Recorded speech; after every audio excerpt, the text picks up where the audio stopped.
Agar uyingizda faqat non bilan kartoshka bo'lsa, men sizlarga hozir ajoyib retsept aytaman. Kakirada shu narsa bor, faqat nonli chips bo'ladimi bu? Birinchi bo'lib turib kartoshkani po'stlog'ini archamiz. Ha bu kartoshkani po'stlog'ida yarim archib tayyorlayapsiz-ku, bu nima qoladi keyin? Aka bitta udar maslahatsiz, hech qachon sunnat qilmang birodar. Undan so'ng bitta qalampir olib, Bu kartoshka bilan non o'zi faqat tretий lishniy ekan aka. uni to'g'raymiz.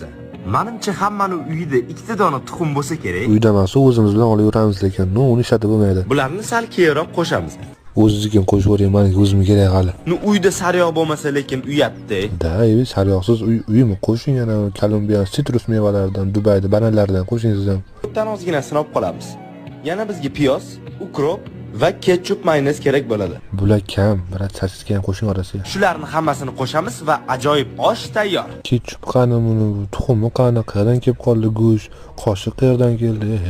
Aka siz non bilan kartoshkadan osh qildingizmi? Sizga bitta piyozni o'zdan shashlik qilib beraman, keling oldimga.